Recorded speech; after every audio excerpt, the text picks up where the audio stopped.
قد أفلح من تزكى وذكر اسم ربه فصلى قلب যখন বনি যাইব এই কলবের মধ্যে কোনো দাগ নাই, দোষ নাই, দুর্গন্ধ নাই, ফসছে না। এই কলব তাজা রয়েছে, জ্ঞানযুক্ত রয়েছে, এই কলব জিন্দা রয়ে গেছে। এই কলবের মধ্যে কোনো অন্ধকার নাই, এই কলব আলো দিয়া নূর দিয়া ভরে গেছে, এই কলব আল্লাহ তাআলার মারিফত দিয়া ভরে গেছে। তখন এই কলব নিয়ে যখন বান্দা নামাজে দাঁড়াইব, এই বান্দার নামাজ হয়ে যাইব মেরাজ। বলেন সুবহানাল্লাহ। কোন মুমিনের নামাজ মেরাজ হবে? সব মুমিনের নামাজ কি মেরাজ হবে? যে নামাজে আমার বিরত রাখলো না, বুড়াই থাকি, মনকরাত থাকি, ফাঁকড়া থাকি, এই নামাজ তো আমার খুশুযুক্ত নামাজ হয়েছে না।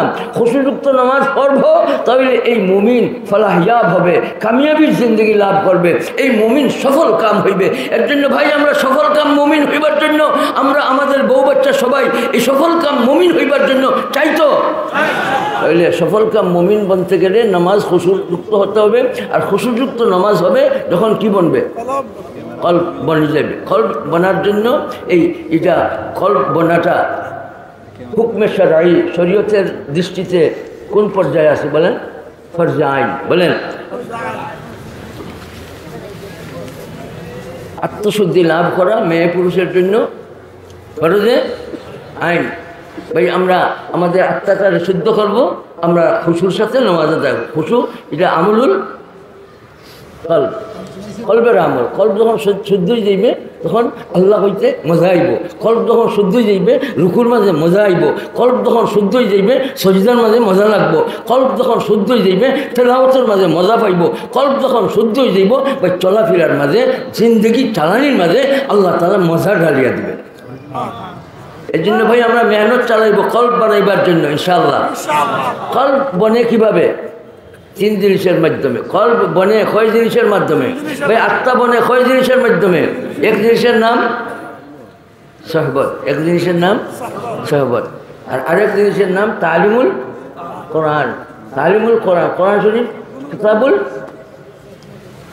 আহকাম। আর আমাদের কিতাব যেটা আল্লাহ তাআলা দিবেন সেটা কিতাবুল আমাল।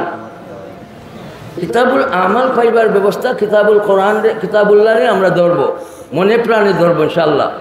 উলামায়ে কেরামের সোহবতরে ভাই আমরা কবুল করব। কোনো উলামায়ে কেরামের নিয়ে তানতসনি, কোনো রকমের ইস্তেহজার পথ, কোনো রকমের ঠাট্টা মস্কারির পথ, কোনো উলামায়ে কেরামকে নিয়ে কোনো রকমের বেয়াদবানা, কোনো গুস্তাখানা, কোনো আলফাজ, কোনো ব্যবহার।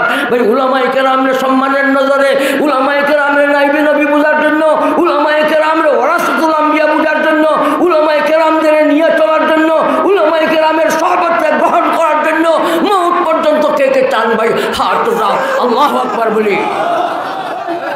কলব বনবে সোহবতের মাধ্যমে, সুবহানাল্লাহ বলি।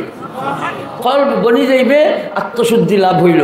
আত্মশুদ্ধি লইয়া যখন মানুষ নামাজ পড়বে, এই মানুষের নামাজ হবে খুশুপূর্ণ নামাজ। এই নামাজ হবে খুজুপূর্ণ নামাজ। আর এই নামাজের মাধ্যমে এই মুমিনের জিন্দগি হবে সফল, সুবহানাল্লাহ বলি। ভাই সফল কাম মুমিন কি পায়? হুমুল ওয়ারিসুনাল্লাযীনা ইয়ারিসুনাল ফিরদাউসা হুম ফিহা খালিদুন। 11 নম্বর আয়াতে সূরাতুল মুমিনুনের 11 নম্বর আয়াতে সফলকাম মুমিন কি পাইবে আল্লাহ তাআলা উল্লেখ করছেন। আর কতদিন থাকবে সেটাও আল্লাহ তাআলা এই আয়াতে মুবারাকার মাঝে, কারিমার মাঝে উল্লেখ করছেন, সুবহানাল্লাহ বলি। ভাই এই ওয়াদাটা কার? কোন ওয়াদা? উলাইকা হুমুল ওয়ারিসুন, জান্নাতুল ফেরদাউসের উত্তরাধিকারী হইবে, সুবহানাল্লাহ। এরা কারা? সফলকাম মুমিন যারা, তারা। ভাই মুমিনের পরিচয় আমরা নিয়ে চলবো। মুমিন যে খাঁটি মুমিন হইবার জন্য যা যা লাগে করার জন্য তৈয়ার হইব। খাঁটি মুমিন বনতে গেলে, তাকওয়ার জিন্দগি আনতে গেলে, আমার আত্মা শুদ্ধ করতে গেলে আমি উলামায়ে কেরামের সোহবতকে ধরে ধরে মওত পর্যন্ত চলবো। তালিমুল কোরআনের পিছে আমি আমার বউ বাচ্চাদের এইভাবে মেহনতে লাগাইব। আর 3 নম্বর যেটা আমি কাঙ্গাল হইব পাইবার জন্য, সেটা কি আগে বলেন? ফজলুল্লাহ। ভাই আল্লাহ তাআলার করুণা, দয়া। ভাই চাইবার জন্য ভিক্ষা মাংবো, ভিক্ষা মাংবো, ভিক্ষা মাংবো আল্লাহ তাআলার কাছে। ও আল্লাহ, আমার উপরে, আমার বউ বাচ্চার উপরে, আমার আহবাবের উপরে, আহবাবগণের উপরে, আমার মুরিদগণের উপরে, মুমিনগণের উপরে আল্লাহ তোমার দয়া, আল্লাহ তোমার দয়া দিয়া, আল্লাহ তোমার করুণা দিয়া মালামাল ফরমা।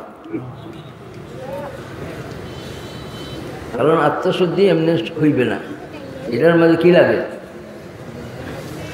আল্লাহ তাআলার করুণা, দয়া লাগে। সুবহানাল্লাহ বলি।